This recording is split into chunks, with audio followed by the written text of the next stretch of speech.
우리가 먹는 약 하나가 세상에 나오기까지 실험실에선 과연 어떤 일들이 벌어질까요?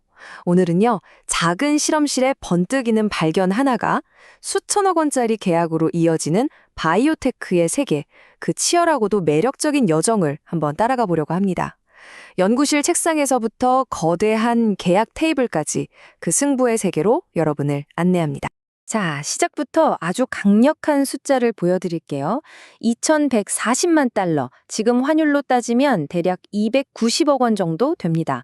이게 뭐냐고요? 신약 후보 물질 하나가 마지막 관문, 그러니까 임상 3상을 통과하는 데 드는 평균 비용입니다. 평균이요?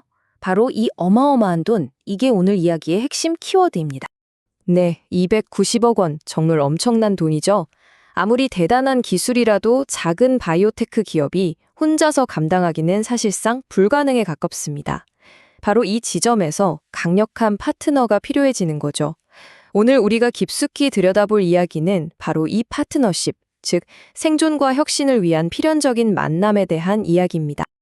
자, 그럼 첫 번째 장에서는 신약 개발이라는 높은 벽에 대해 이야기해 보겠습니다. 도대체 이 벽이 얼마나 높고 거대한지 그 실체를 한번 제대로 파헤쳐보죠. 이 그래프를 좀 보세요. 임상 단계가 높아질수록 비용이 어떻게 불어나는지 한눈에 보이죠. 1상에서 약 340만 달러로 시작했던 비용이 마지막 3상에 가서는 무려 2140만 달러까지 그냥 수직으로 상승합니다. 왜냐하면 뒤로 갈수록 훨씬 더 많은 환자를 대상으로 훨씬 더 오랫동안 테스트를 해야 하거든요. 이건 뭐 말 그대로 돈과의 전쟁입니다. 근데 진짜 문제는요, 이 엄청난 돈을 구할 길이 점점 더 막히고 있다는 겁니다. 벤처 캐피탈 투자는 줄어들고 있죠. 기술력만으로 주식시장에 상장하는 것도 예전보다 훨씬 까다로워졌어요.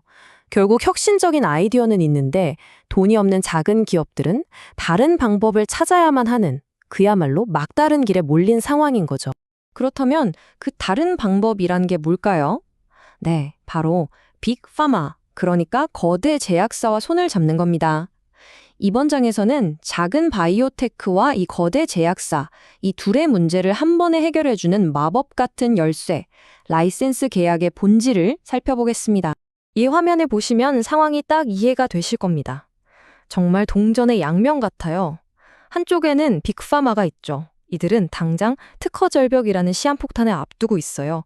잘 팔리던 약들의 특허가 끝나서 새로운 먹거리가 시급한 상황입니다. 그리고 다른 한쪽에는요. 기술은 끝내주는데 비싼 후기 임상을 진행할 돈이 없는 바이오 벤처가 있습니다. 어떻습니까? 서로가 서로를 너무나도 필요로 하는 완벽한 그림이 그려지죠. 이 그래프를 보면 빅파마가 얼마나 다급한지 숫자로 확 와닿습니다. 특히 2028년, 2031년 이쪽을 보세요. 수조 원의 매출을 올리던 블록버스터 약들의 특허가 한꺼번에 사라집니다. 말 그대로 매출이 절벽 아래로 떨어지는 거예요. 이 거대한 구멍을 메우려면 밖에서 새로운 기술을 사오는 것 말고는 뾰족한 수가 없는 겁니다.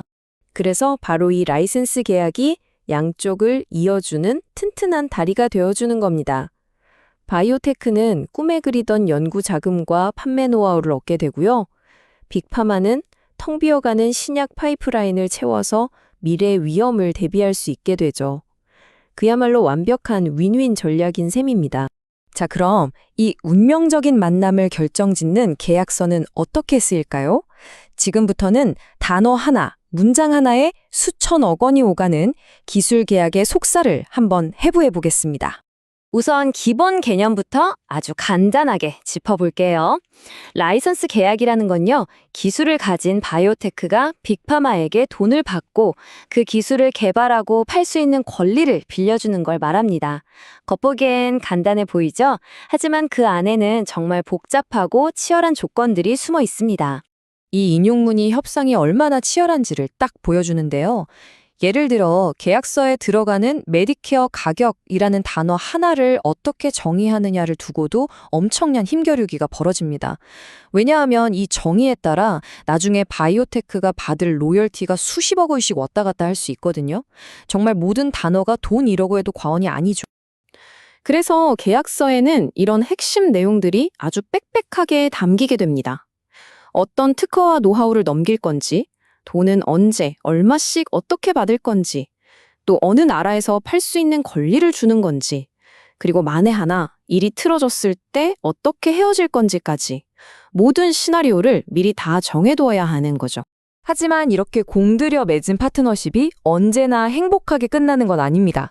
지금부터는 계약이 깨지는 순간, 그 이면에 숨겨진 진짜 이야기들을 한번 들여다보겠습니다. 계약 파기 혹은 권리 반환, 이런 뉴스 헤드라인을 보면 투자자분들은 가슴이 덜컥 내려앉으실 거예요. 그런데 여기서 정말 중요한 점이 있습니다. 계약이 깨졌다는 게 곧바로 그 기술이 실패했다는 뜻은 아니라는 사실입니다. 오히려 신약 개발이라는 기나긴 여정에서는 꽤 자연스럽게 일어나는 일이기도 해요. 실제 사례를 한번 볼까요?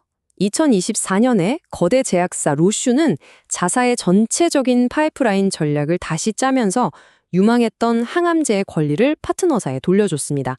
기술 자체의 문제가 아니라 자기 회사의 큰 그림이 바뀐 거죠. 티움바이오의 사례도 마찬가지입니다. 파트너사가 원래 목표로 했던 새로운 물질을 찾는 데 실패하면서 계약을 끝낸 거지 원래 기술의 가치가 사라진 게 아니었거든요. 그러니까 전문가들도 이렇게 말하는 겁니다. 권리가 반환됐다고 해서 저 기술은 끝났구나 라고 단정하면 절대 안 된다는 거죠. 그 뒤에는 파트너사의 자금 사정이 나빠졌거나 아니면 집중하려는 질병 분야가 바뀌는 것 같은 사업적인 이유가 숨어 있는 경우가 훨씬 많다는 뜻입니다. 자, 그렇다면 이렇게 복잡하고 불확실성 가득한 바이오테크 세계에서 우리 투자자들은 도대체 뭘 보고 판단해야 할까요? 마지막으로 이 거친 바다를 항해하기 위한 필수 체크리스트를 함께 점검해 보겠습니다. 만약 여러분이 이 분야의 투자를 고려하고 있다면 단순히 대박 계약이라는 뉴스에 흥분하기 전에 어떤 질문들을 던져봐야 할까요? 성공 가능성을 조금이라도 높이려면 뭘 확인해야 할까요?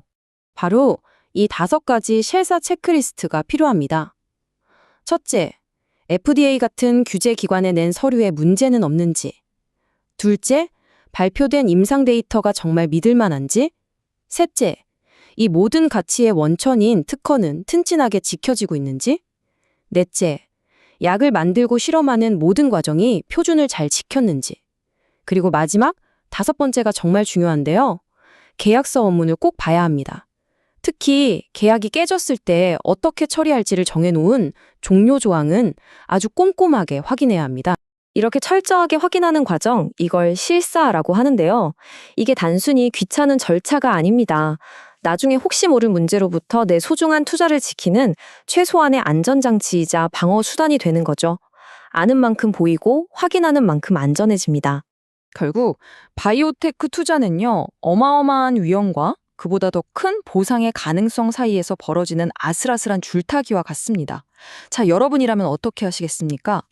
인류의 삶을 바꿀지도 모르는 다음 혁신, 이 모든 위험을 감수하고 베팅할 만한 가치가 있는 승부수일까요?